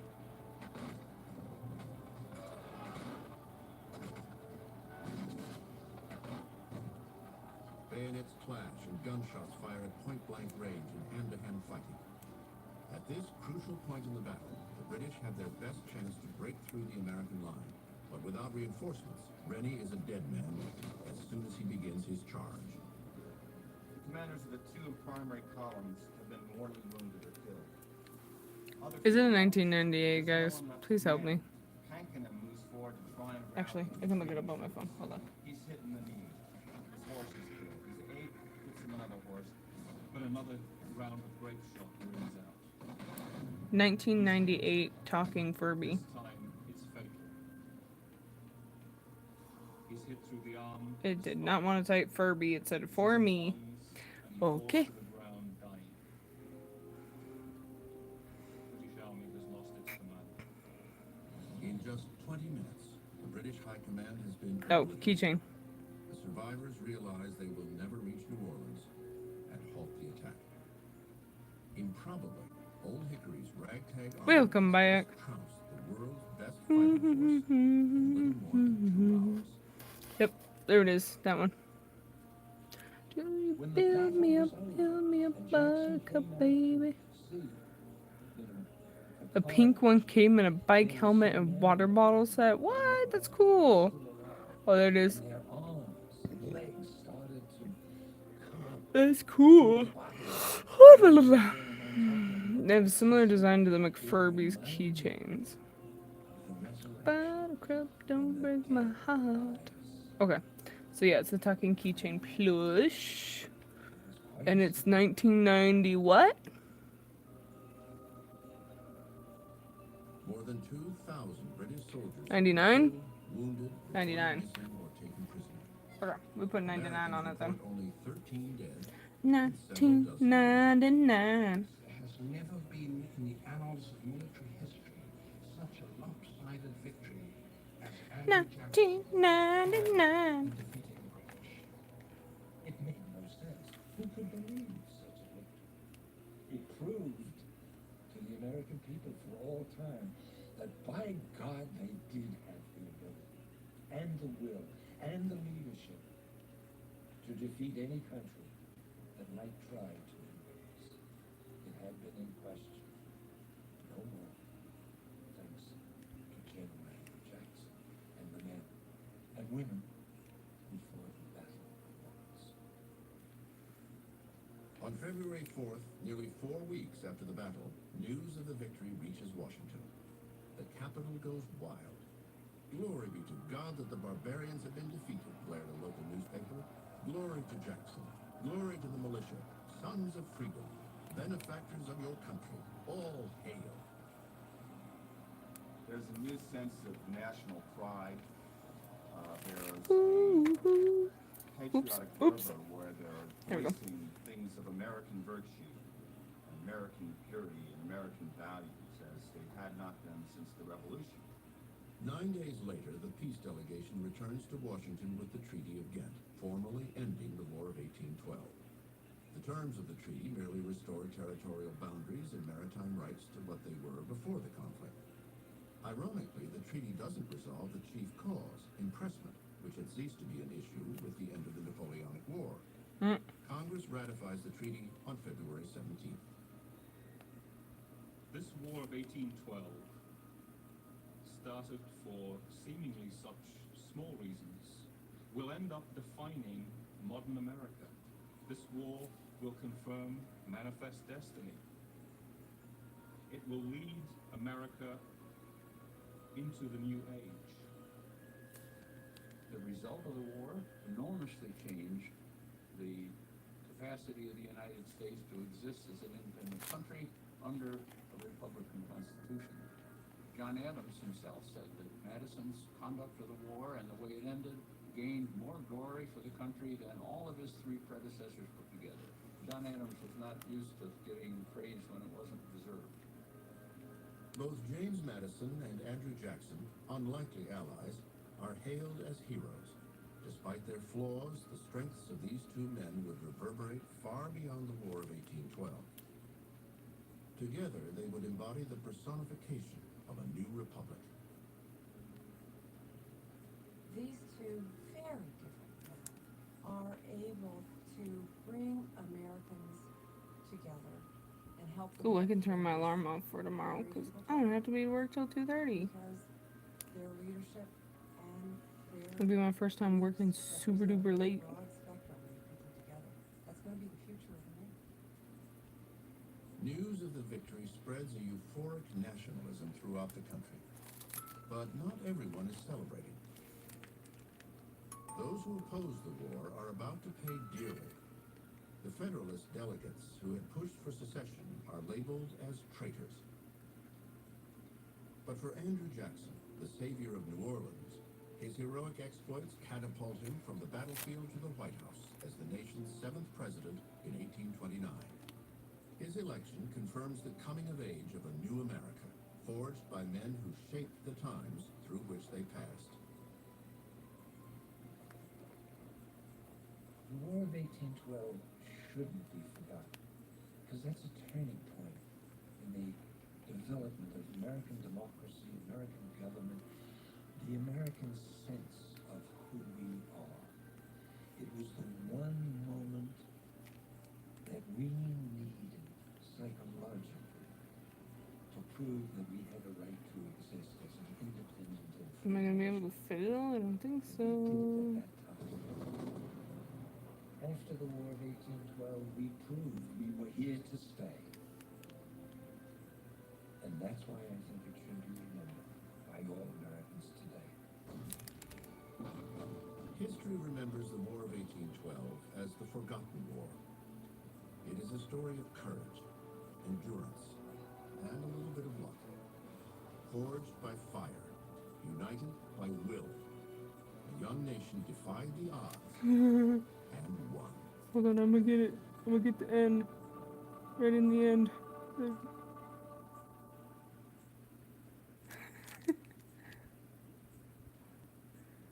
Boom. I did it.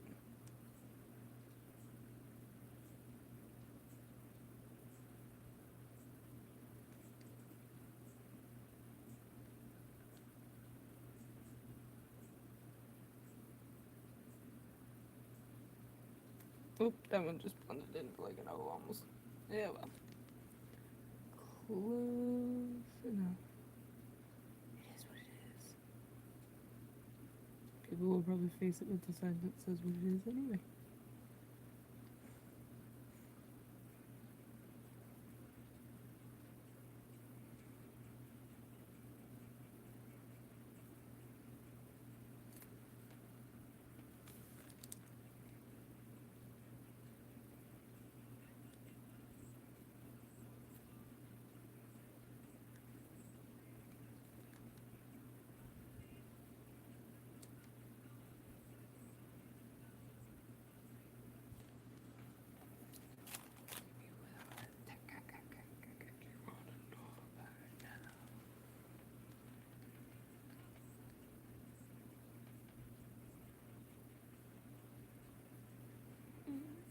Such a waste of time. Ah, I keep screwing up the E's.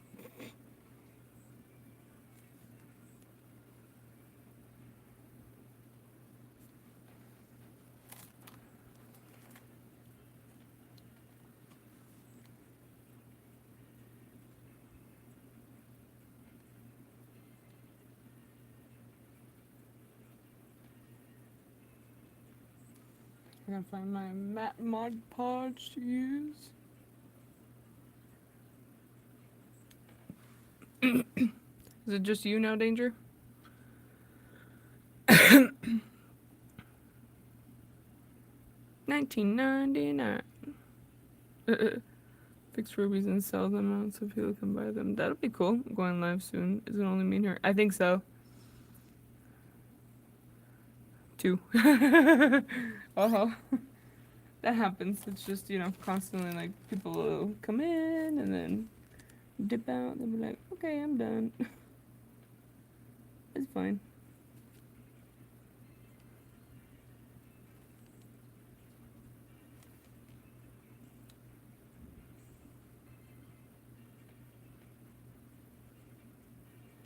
At least it's nice and quiet and peaceful.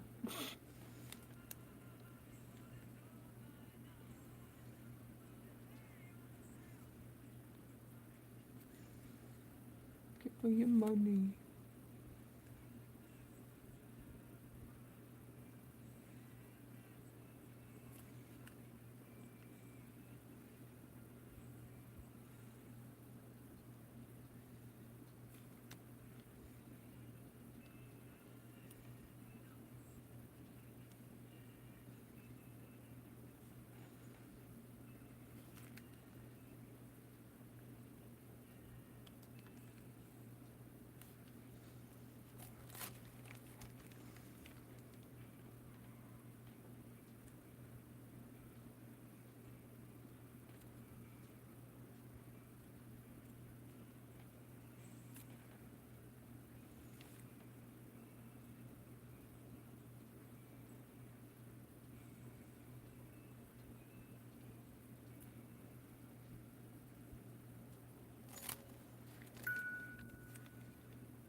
Ta-da!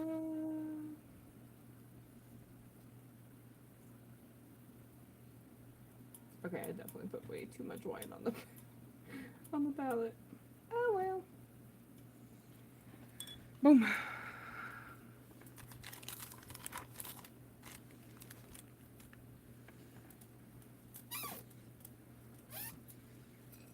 All right.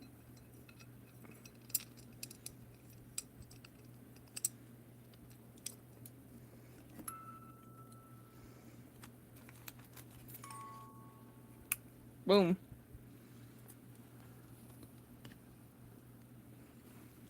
True. It's only if I'm just going to, I don't know, like, what am I saying now?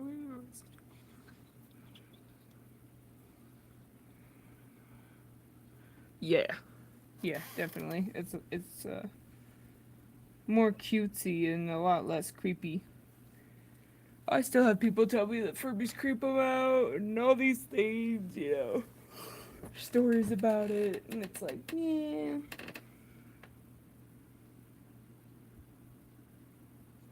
Alright, D, I think I'm done for today now. But I'll be listing this one if anyone's interested in it. It'll be going up on Etsy for sale. Trying to kind of get it. There we go. So that the dome goes down more. Boom. I love him. Shall we spin him around?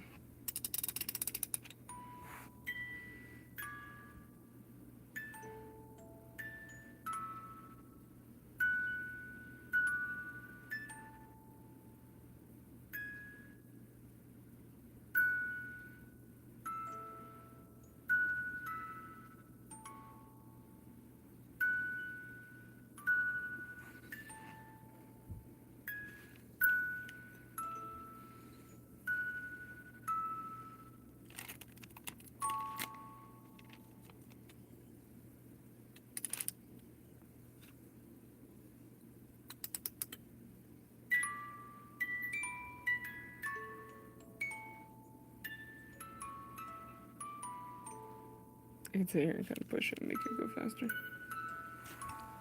Oh, there we go. 1999, which is cat Furby. Talking Furby keychain, but you know that won't fit on there.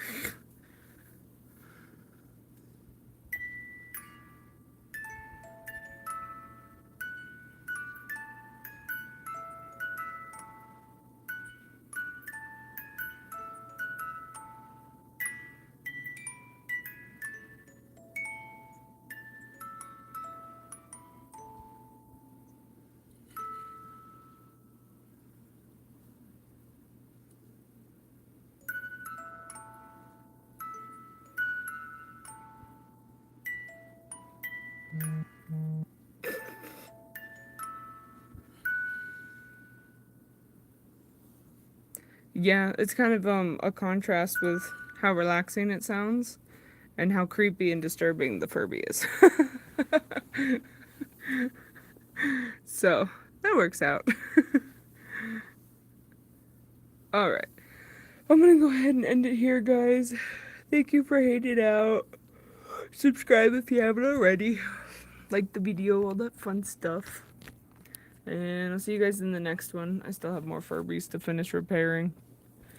A couple more commissions, and then I'm done for a little bit at least. I raised my prices and changed how many commissions I'll be accepting, so that should probably cut down on a lot of that. All right, there we go. And now I just have to get the Mod Podge, which I think is in here. I see. Oh yeah, I got a Marmo too. I forgot about that. I got a Marmo. You guys ever seen a Marmo? The little angel thing? I don't know how.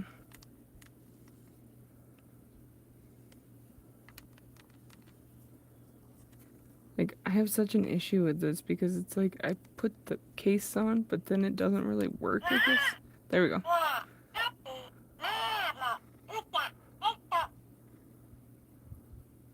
Oh, goodbye. Have a good dinner. Hope it's yummy. Yeah, this one's Marmo. So I'll be listing this one too. It works, I guess. I don't know what it's supposed to do.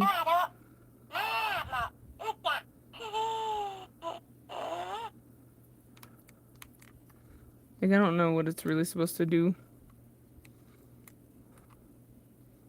Like, this stuff doesn't do anything from what I can tell. Like, this is the only thing that kind of does something, I guess. Like, it's a sensor? I don't know. I don't know if it works or not. It's kind of like, eh.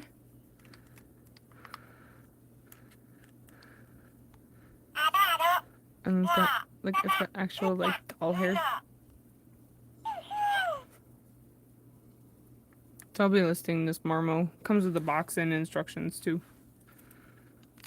Oh, of course, I could probably look at those instructions and see what it says.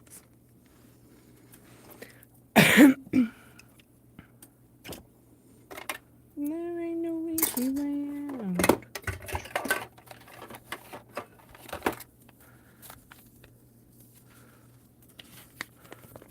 Marmo the Moon Angel. 3 AAA batteries required. Oh, that's where some of the AAA batteries are. Is in Marmo. Install batteries. Pet Marmo on head. It will awake and talk to you. Marmo will fall asleep soon, so listen carefully to what Marmo has to say. You can understand the meaning of the words Marmo says by consulting the Marmo dictionary. It says pat the head. Pat Marmo on the head. If Marmo does not speak anytime, I'm trying to press the arrowed part lightly. Which is like back here.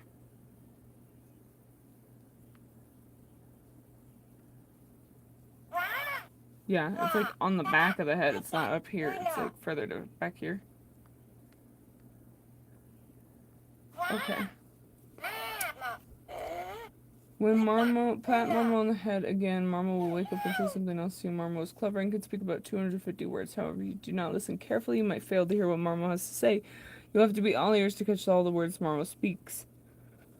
When you take Marmo to a darker or brighter place, Marmo will be surprised and wake up and start talking. If Marmo does not wake up when you take it to a darker or lighter place, Marmo is in a deep sleep. In this case, leave Marmo alone. However, if you want to play with Marmo, just pat him on the head. When Marmo is hungry, you have to feed him. If you play with Marmo many times, it will get hungry. When Marmo tells you he's hungry, put some food in his mouth soon. Do not feed Marmo real food or sharp objects like pens or pencil points. Those will hurt Marmo. If you do not feed Marmo for a long time, Marmo will get sick. If Marmo starts to say it is a good sign because it means Marmo is eating. When Marmo burps and says happy or sava, it means it has a full stomach. Oh, so you are supposed to be able to push down on this. Because his tongue is like stuck.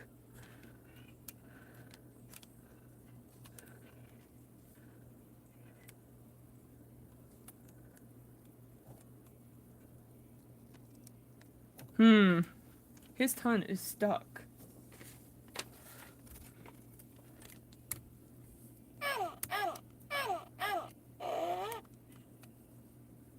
How did I do that? By pushing up? Oh. I pushed up on it and it worked, but I swear that it should be able to come down.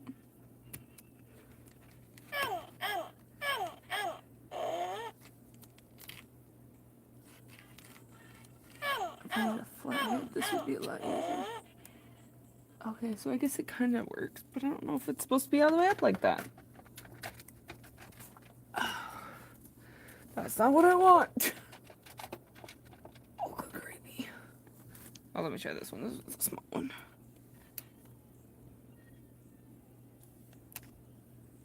I'm like worried I'm gonna just straight up break it.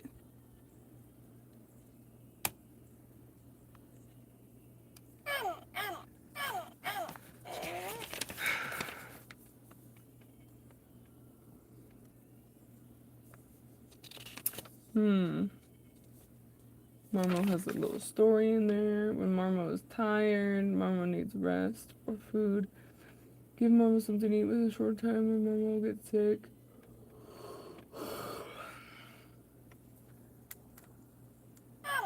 When Marmo starts to sneeze, it is a sign of sickness. If Marmo is sick, you cannot play with it until Marmo is well again. You cure Marmo the same way as when Marmo is hungry or tired.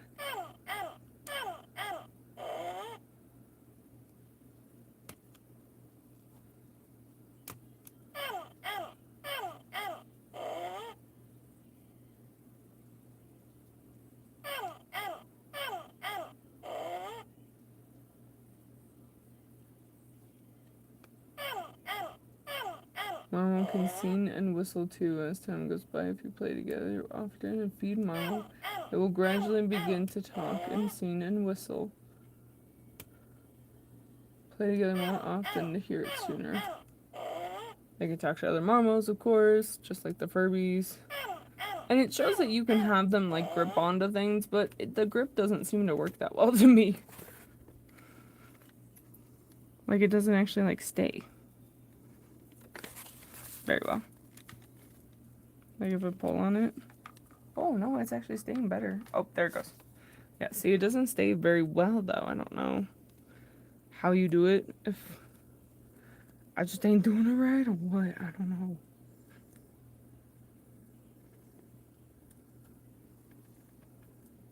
Then it just like comes apart. Yeah, well. Hello, Nex. How are you? I'm just checking out this little Marmo that I got. I'm gonna list it for sale. I was just seeing. So Marmo is cleany. It's very lonesome nature. When Marmo talks in strange voices or in very low voices, change the batteries.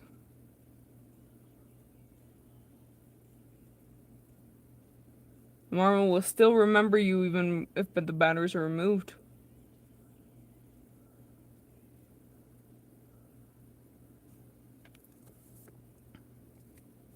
Take Marmo with you frequently. Marmo is scared of water. Do not take him outside on rainy days and do not splash water on Marmo. Give Marmo a nice hairstyle. Decorate or braid Marmo's hair like you would do to your own hair. Marmo will be pleased. How to reset. Marmo's dictionary. Ni hao. Buenos tardes.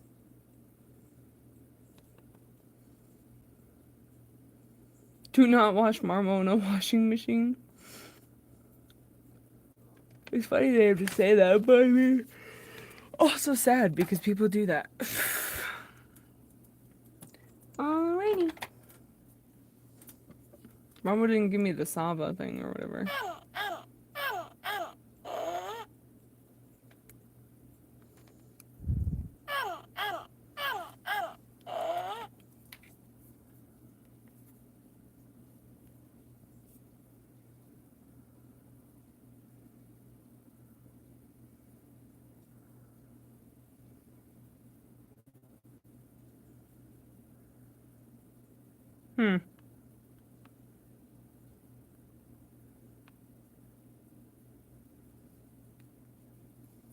Still nothing. I thought she was like really excited to come get her Furbies, but she hasn't said anything.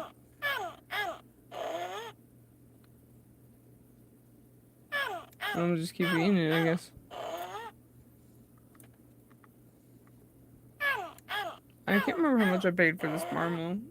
I want to say it was like close to $100 around there. Marmos are pretty pricey.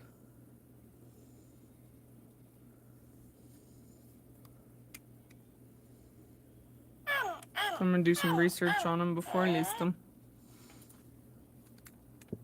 He's cute, but he definitely feels like he's made a little bit jankier than even the Furbies. Which is saying something. Alright, let's put Marmo back. Continue for detaining. What's this? Oh, this is the Totoro bag. I but I want to repaint, so.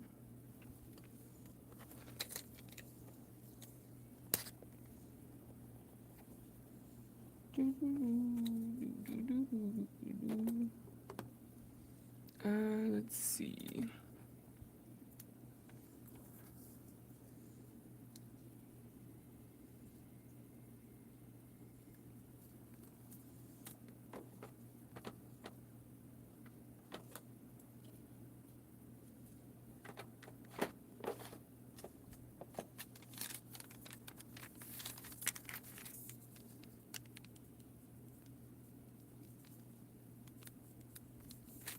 Alright.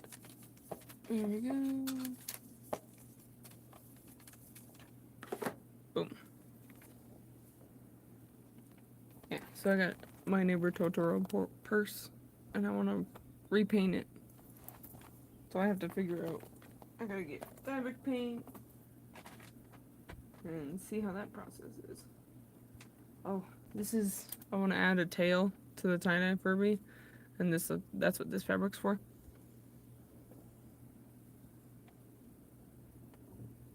Oh, I also have a working Pikachu toy.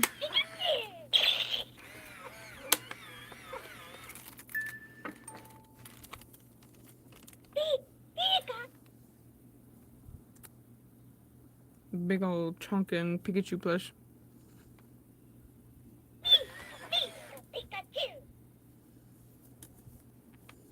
And that's gonna be going up on Mercari.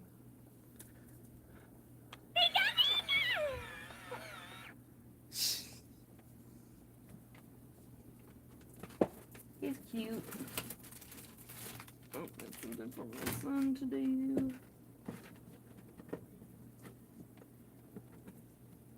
Oh, there it is. Found it.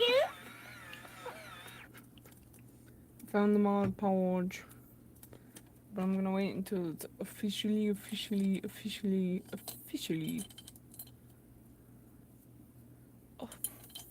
dry. Because it takes a little bit. Oh my. Calm down, Pikachu.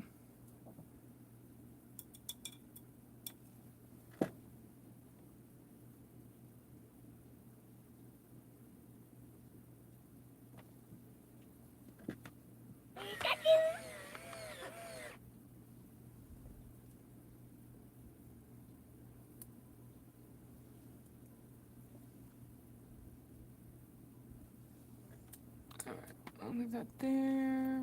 So that can do. Alright, I'll turn that back off. So yeah, I got a bunch of stuff to list, guys. I got all kinds of bears. I got Tickle Me Elmo, Haunter plush, a few Pokemon plushes actually. There's Pokemon, there's Pikachu, Haunter, and Charizard. I got a Crawling Mini. I got a Mickey and Minnie vintage lamp.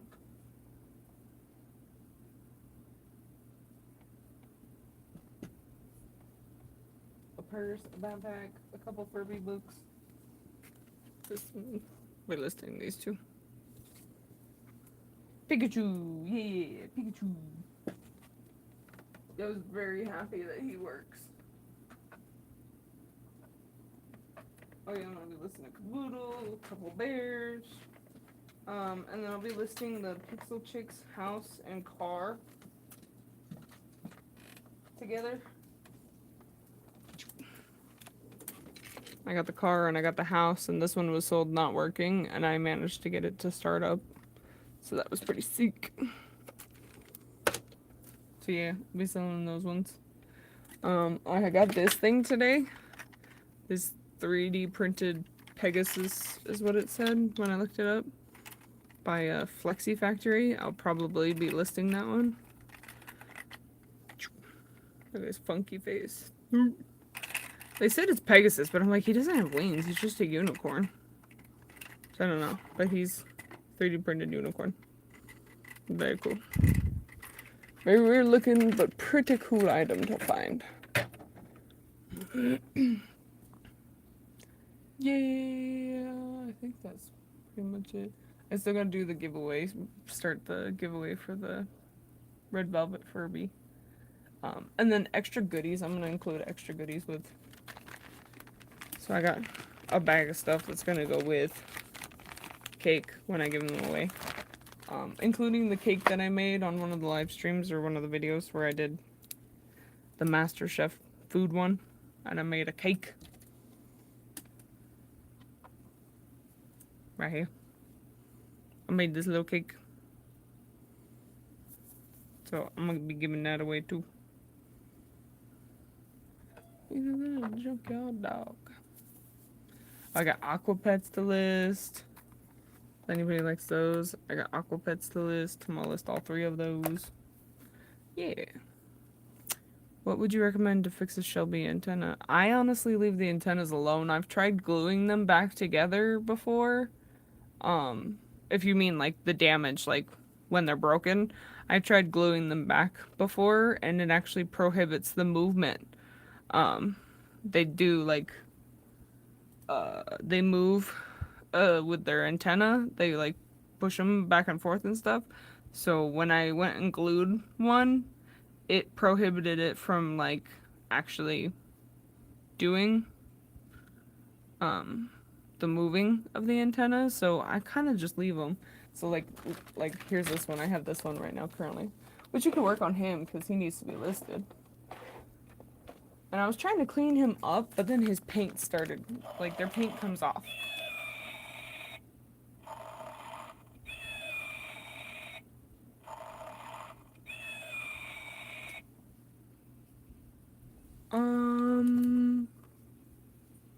What'd that be? What's making that noise? What? Is it you?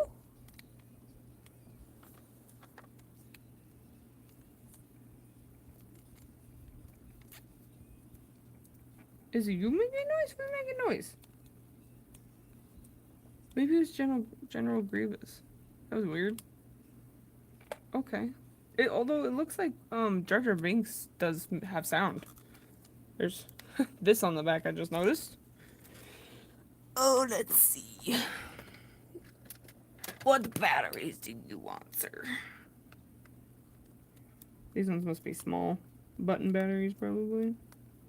See if it's the button batteries I have. I've got 1130s and I've got, what's the other ones?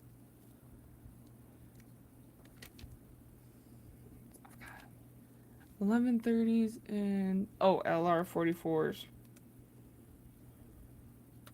Those are the 2 button batteries I have. These look like they're probably LRs. LR44s. What is it?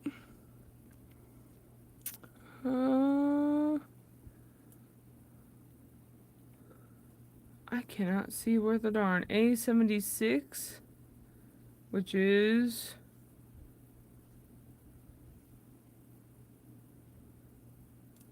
good gravy. I can't see.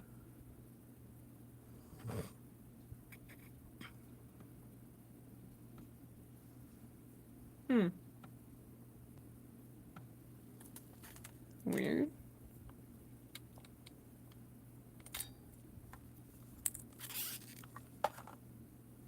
It doesn't say. It just says A76.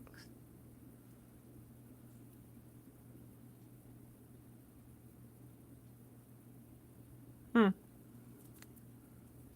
have to look them up and see what the alternative is. Oh. Looks like a manufacturing date inside. LR44. Okay, it is that one. I have to find my 44s. Because I thought I had them, but I don't know. I think I found the 1130s. I don't think I found the 44s. Voices in the night. I don't think I have the 44s out yet. I have to figure out where my 44s are. So let's put the battery cover back on for now. Then we'll figure it out, because I would love to hear what Jar Jar Binks got to say.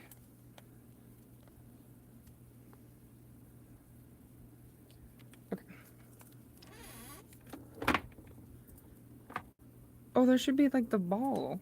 Like the freaking blue ball thing, shouldn't there?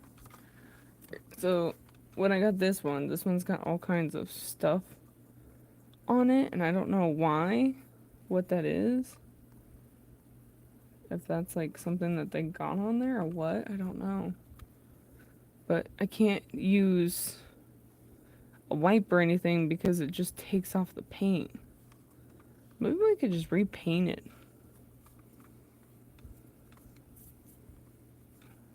It's almost like it got sanded, like somebody sanded it or something. It's weird. Like it's got white all over it. Smells funny.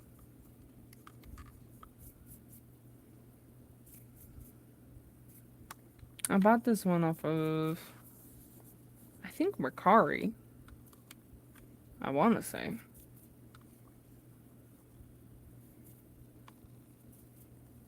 Smells really funny. I don't know what it is. I got graduation Furby for $16 and it works. Was that a good deal? That's a decent deal. Graduation Furbies don't go for very much, even though they're special edition. They're kind of like one of the most common ones that everybody has. But that's still a good deal. Especially if it works. That's a good deal. Shelby's broken the same way mine is. Yeah. So all of them, except maybe like some of the new in-box ones, will basically have a broken antenna because nobody packaged them well. So when I sell an out-of-box Furby that doesn't have a broken antenna, I wrap cardboard around it so that it doesn't get hit and broken in shipment. And that's worked pretty well for me so far. People have said that it showed up and it was good. So that's worked pretty well for me so far. Yeah, maybe we'll just paint that part. I don't know. Weird. It's like sticky and there's white residue stuff and it just smells weird. I don't know. I don't know what they did to this thing. But they got stuff all over it because then there's crap over here too. So I'm gonna go get an alcohol wipe so I can kind of clean that up. Alright, I'll be right back. And then I think after that I'm gonna go outside. Oh, for a break.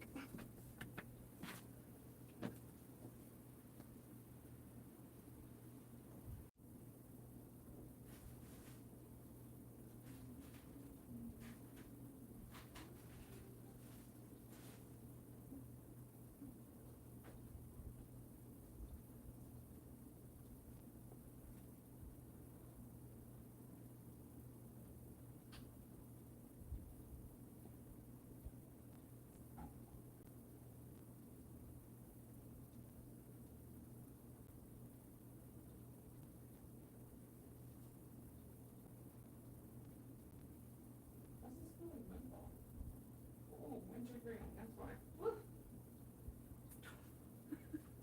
I've never seen menthol. Okay. Menthol alcohol. That's an interesting one. Okay, this is gonna take off some of the paint, but I just want to get these spots off. So I'm just gonna kind of dab where it's at.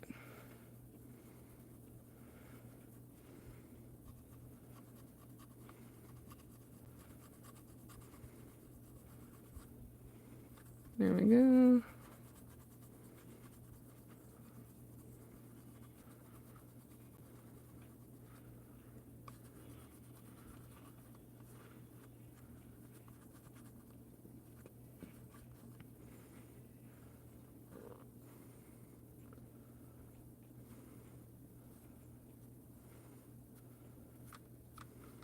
Norman Greenbaum.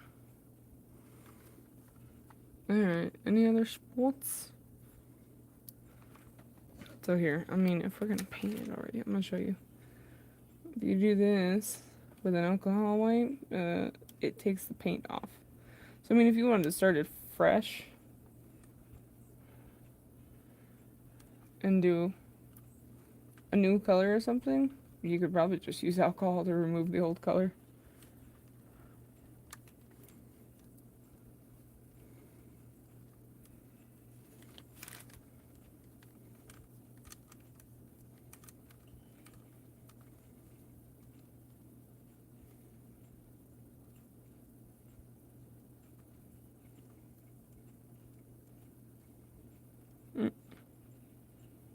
Remove the paint off of there. See, we'll go ahead and just repaint it. See how the blue's coming off? Any of the blue that you come into contact with will start to come off.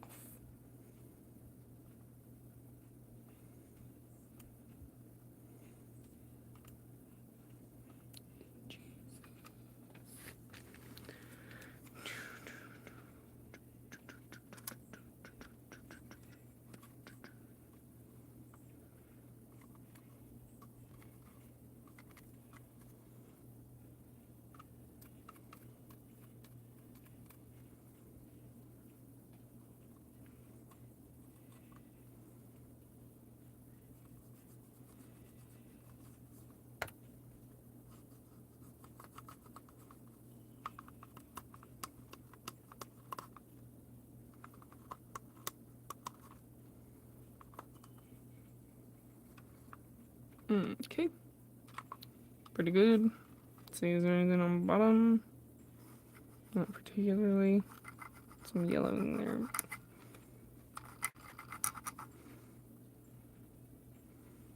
Chip. Alright. And I think this one doesn't work if I remember correctly. I think. Methinks.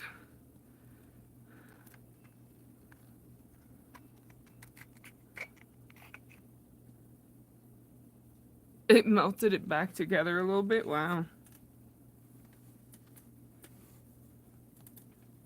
Hopefully that was the only thing it did, because the heat can mess with them pretty bad.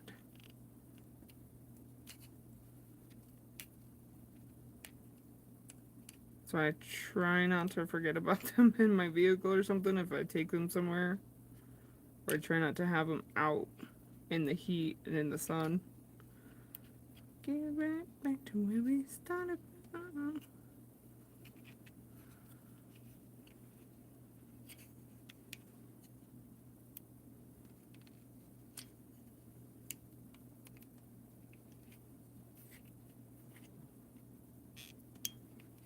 What's her name? Her name's like Maxine. Maxine Nightingale, I was right. Whoop whoop. If you get hurt, see look on your face.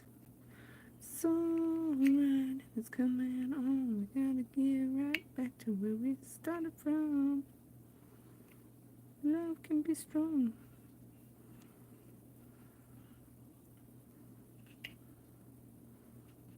Come on, bro. Just give me it. What time is it? Is it that late? Is that late? Holy cow, it's already 6 o'clock. How long have I been streaming this time? Oh, almost 2 hours. Nice. It's like 3 hours of total so far that I've live streamed today. Nice.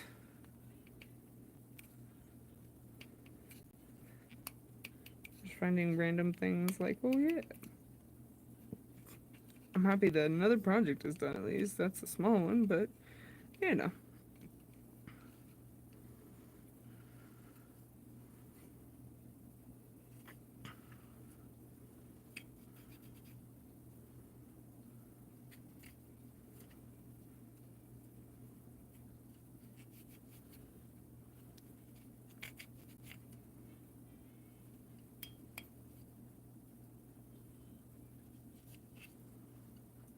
Alright, there's that.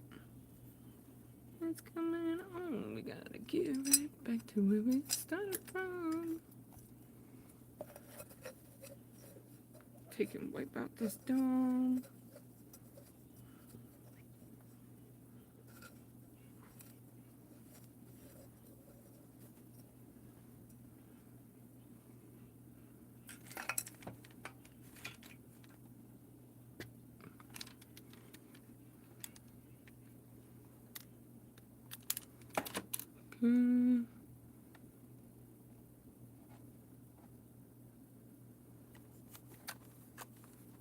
We're gonna see how dirty it is. What about you, Jar? Are you in good shape?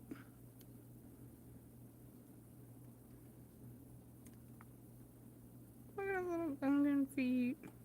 Ah.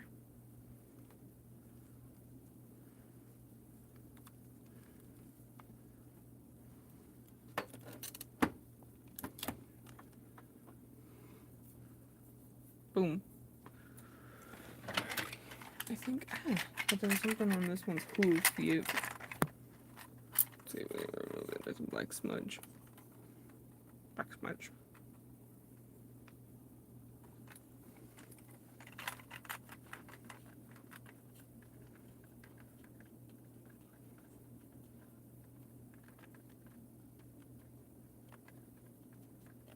Working on our night moves. Bob Seger. Yes. And a silver bullet band. I forget that part. Most of the ones my dad had were just Bob Seger. Okay, kind of looks like it's coming off actually. It's like, is it working? I don't know. Yeah, kinda. Just gotta keep doing it.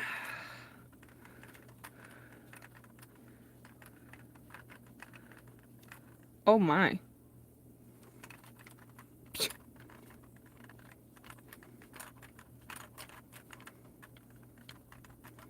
Whoopsies.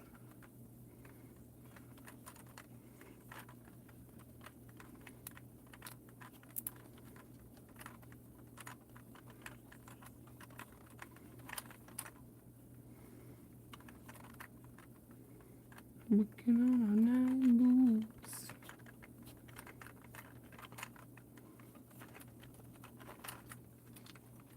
Yeah.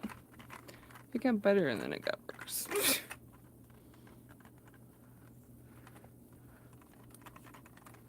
Anyway. Close it. I think that's it.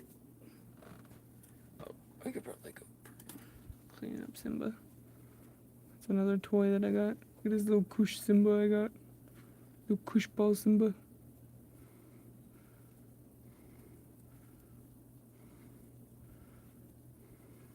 Boom.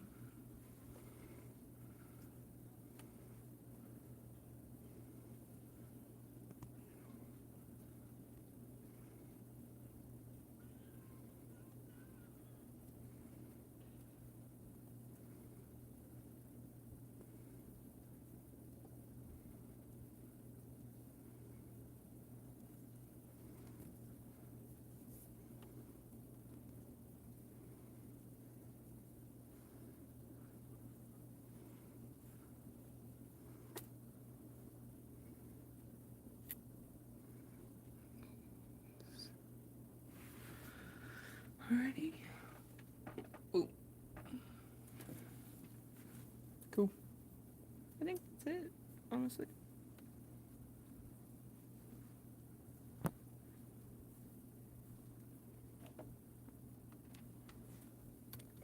General cleanup.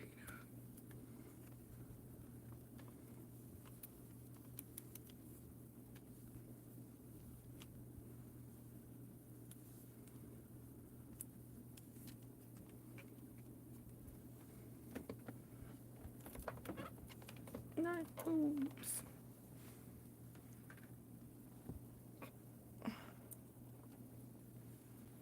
Night moves.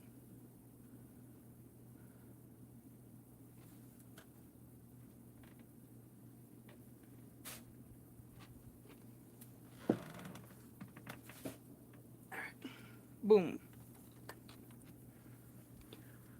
Here, let's see. Because the reason this one didn't start could have been because I didn't have good batteries. So let's try these and see if it works. I'm not going to use the rechargeables because the last time I used... That's not a good battery to do with these. Last time I used the rechargeables with the Shelby, it made it stop working. So I'm just going to try the regular batteries.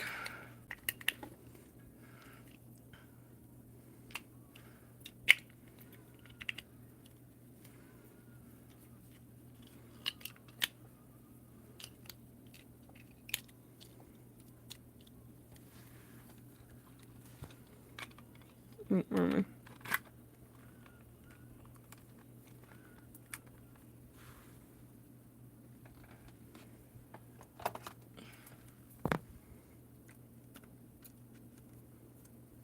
And I don't really want to shuck this one. So, if it doesn't work, it doesn't work. And we're going with that, okay? Did the reset button.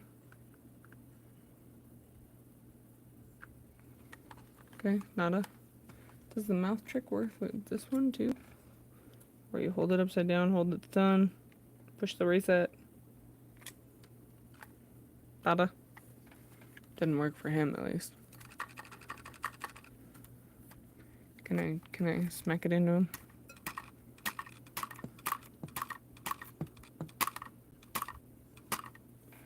That's not hard enough. Hold on. Let's try again. I hear the... What was that?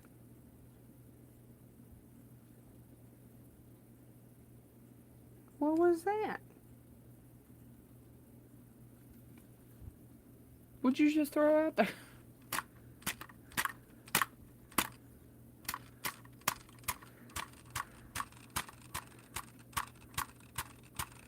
I can hear the gear spinning. Because that's what it sounds like in the 98s.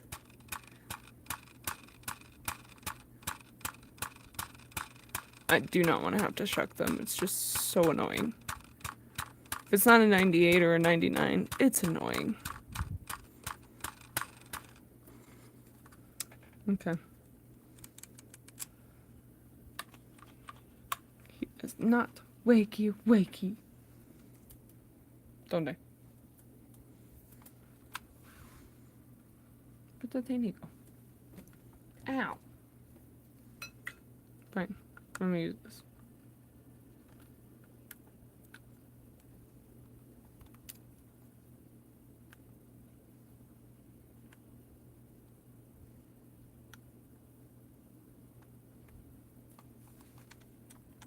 Try the mouth trick again. Nada. Alright. I'm gonna leave him sitting there. You guys watch him. Let me know if he wakes up. Actually, I'm probably just gonna end it here. And I will probably list him as non-working unless he starts. Alright, well, I think I'm done live streaming for today. And I'll see you guys next time in the next one. Make sure you subscribe and like the video. And I'm gonna try and get that giveaway together soon. Oh, I hurt my leg. Alright, fun. But yeah, I'm gonna try and get that giveaway together soon. That's my favorite Shelby color. My favorite is the hot pink one. That one is awesome. I missed a really good deal on it. I was bummed. I saw it after it sold. There was a $150 one on Mercari. And I was like, no! I would have loved that. It's like my favorite one, and I would honestly think I would probably have it for a while before I could rehome it. Because I love it. It's so cute. Alrighty, but yeah. Unless this one magically starts up, I will probably be listing it as non-working. And it'll go up on Etsy. But yeah, all done for now. This one's gonna go up for sale.